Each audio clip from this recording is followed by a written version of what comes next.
This is Darren with HNEN, and we're here at the Washington Cannabis Summit in Seattle, Washington, with Anndrea Hermann. I hope I got that right. Yes, you did. Awesome. So you delivered a very, very awesome presentation today on one of the panels. So I'm glad you were able to come by and talk with us on HNEN. Can you tell us a little bit about your involvement for the people that weren't here with the Washington State Cannabis Summit? Yes, well, first I'd like to just give a big shout out to everybody at Hemp Central, and thank you so much for what you do for education and putting the information out there.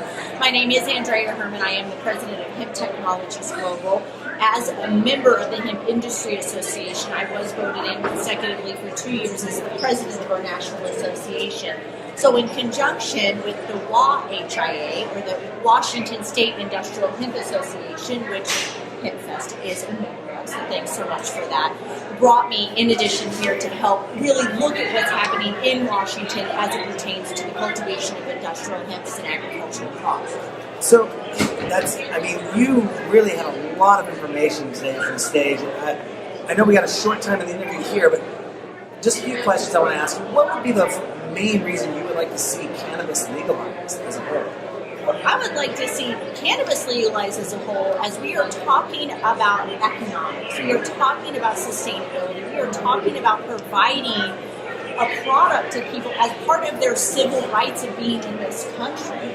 On the industrial hemp side, what's really important to me is saving the family farm. And industrial hemp really engages the youth, and it also engages the elders. It brings back part of our internal genetic memory in the history of this country. And so we're in an opportunity to incorporate that and make what is today our new history. And as we see the youth coming forward, it's empowering. And when we empower our youth to really get engaged in the community, we empower the community to get engaged with the youth. And industrial hemp and cannabis is one of the ways that we can do this legitimately and work overboard on multi-facets of the industries. We were just speaking with the executive director, Vivian McPeak, for Seattle Hemp Fest, and he had labeled, about 6 different industries that could be impacted by the legalization of the product as a whole. And you were mentioning, how much of an impact it will have. You've done a lot of studies and research on it.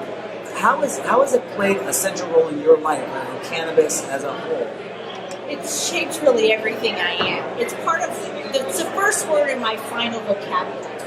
And I was taught in my undergrad by actually an English professor that your final vocabulary is what gives you the ability to read between the lines of life. This defines who you are. So every day I'm about industrial hemp. I'm about supporting the rights of American farmers. I'm about supporting the rights of our global community to access this product. I'm communicating through translators to help develop regulations in countries. I just had an opportunity to be in Uruguay, for instance. So as we start to build that global framework, we're not just about what's happening here in Washington, we are about what's happening on the global front. And that's something that I felt really that was reiterated today by our keynote speaker, was about just because we might be settled here or getting settled here or will be settled here doesn't mean that we need to stop. We need to drive on and share that intellectual knowledge so that when we're gone, we have a legacy that we've left behind. And that's amazing. And you just brought up what I was going to talk about next. Is it isn't just a movement here in Washington State or Colorado or medical marijuana product or cannabis product or industrial hemp product in the United States.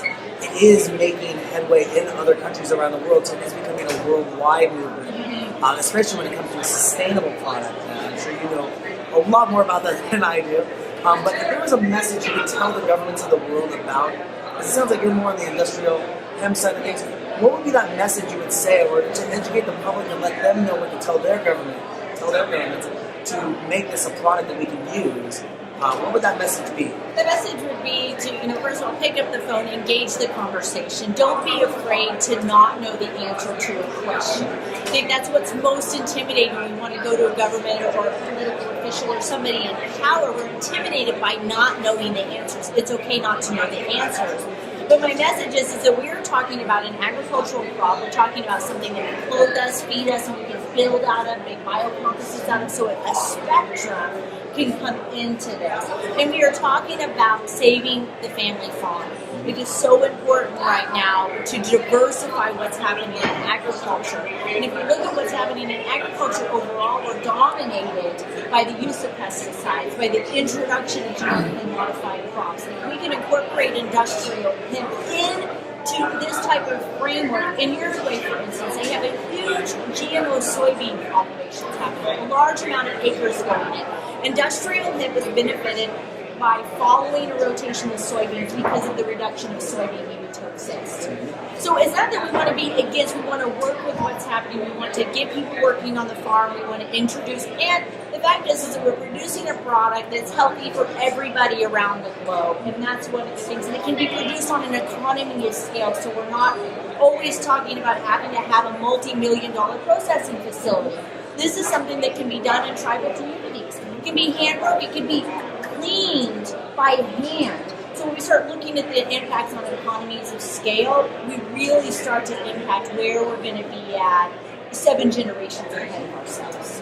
And speaking of generations, you mentioned a few times the family farm, sort of segued into parents. And there's industrial hemp, which of course is not meant for medicinal or recreational use, but it is tied in being one and the same product on a I don't want to say on an uneducated level, but people think it's marijuana, it's all marijuana.